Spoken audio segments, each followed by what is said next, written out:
Welcome to Crackshot Chronicles. Today's episode, a gun review on the Smith&Wesson M&P15. This particular gun sells for about $800. You can get it a little bit less, maybe a little more, but normally around a ballpark of $800. Now, it doesn't come equipped with everything I have. I have added some stuff.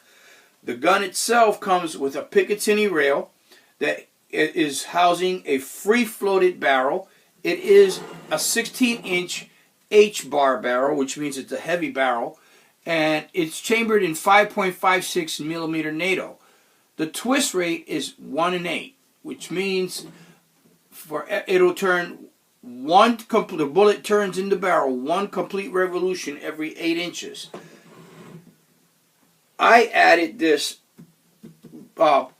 front bipod, which is really not a bipod. It's actually a front hand grip. I like it right here in the middle with the hand grip. Just push a little button and it springs out, and I'm ready to lay it on the bench and do some really good shooting. Now, it's not the best setup. It's not the best bipod in the world, but it gets the job done. On this side here of this rifle, I have a weapon-mounted tactical flashlight. Let me get you over here where you can see it a little bit better. This tactical flashlight can be removed, and it does have, the grip is made by FAB Ltd, and it is the defense line.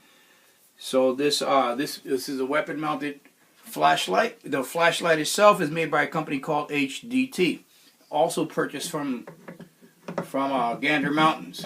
What I like about this particular flashlight is that it gives you the option of a high intensity light, which is white blinding, a lower light, which is not as light as blinding, or a strobe effect.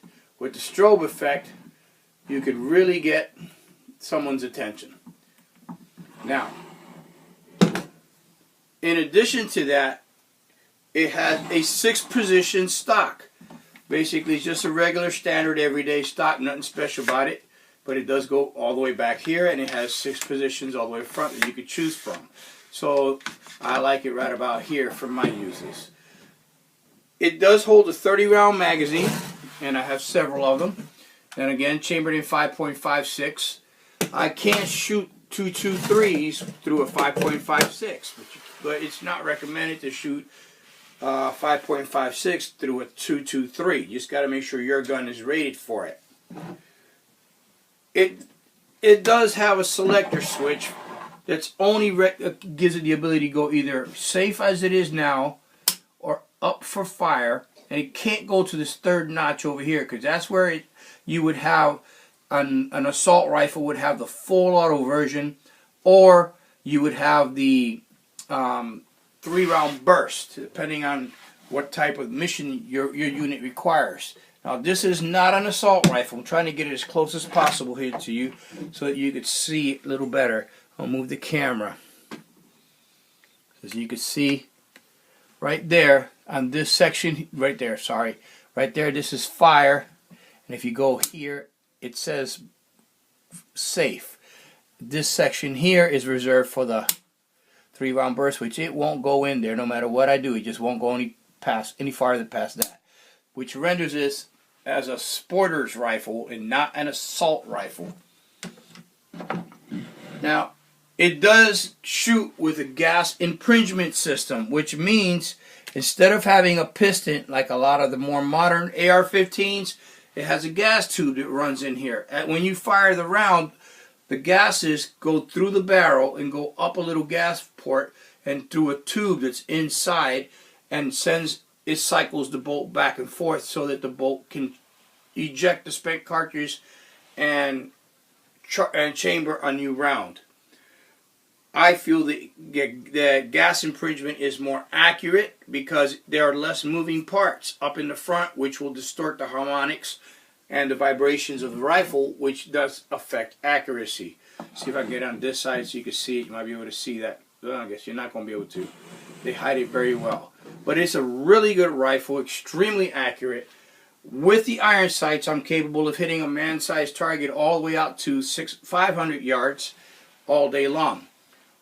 With this particular scope, I'm capable of doing CQB because I could crank it down to 1 power for close quarters battle, right?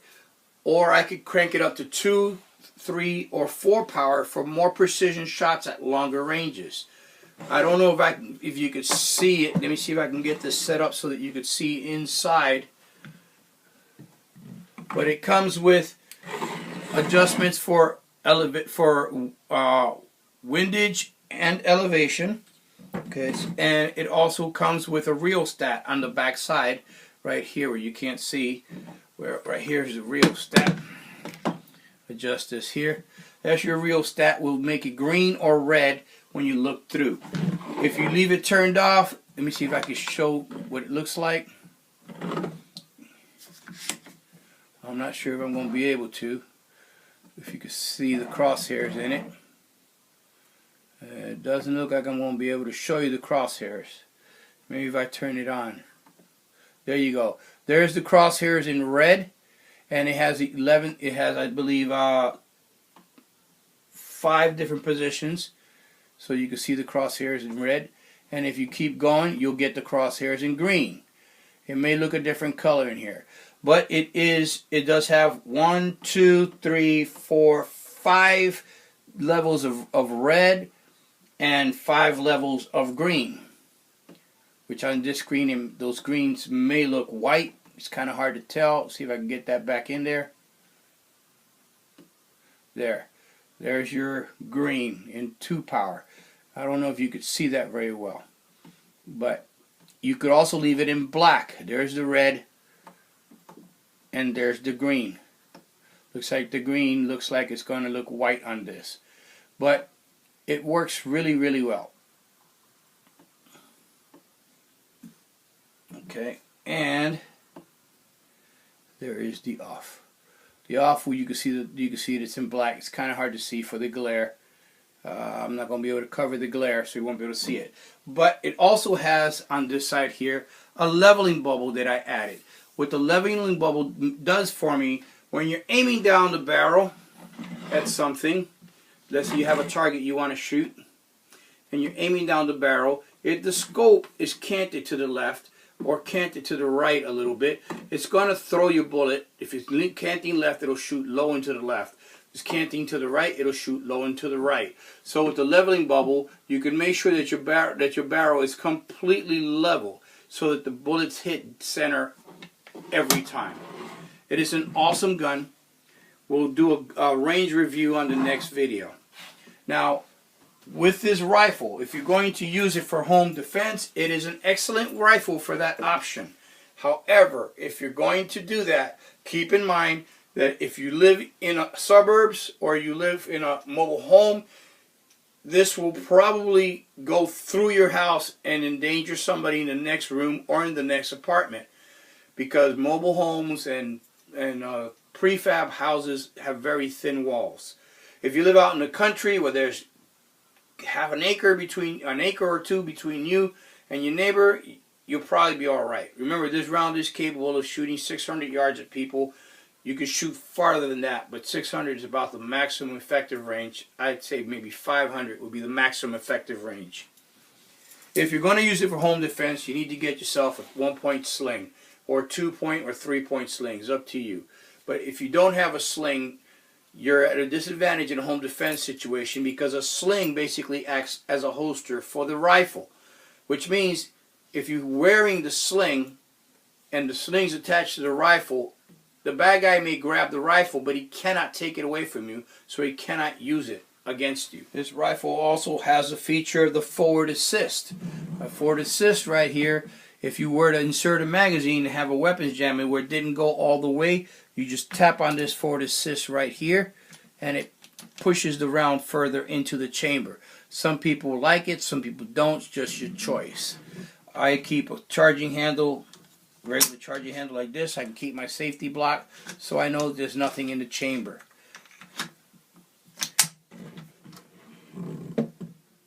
This rifle also comes with the 2-stage trigger in it. What the 2-stage trigger means is When you're firing, you pull the trigger, the gun goes off, then as it cycles the next round, let me get this thing out of here so you can see it.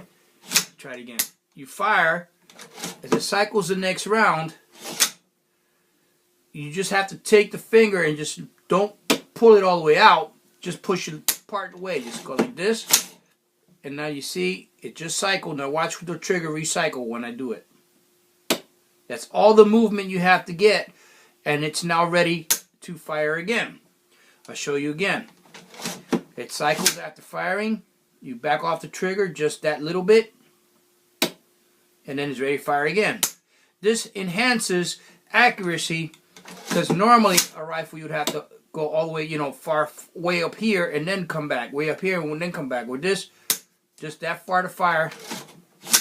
Only about halfway to redo it, to reset the trigger. So that's what the two-stage trigger is all about.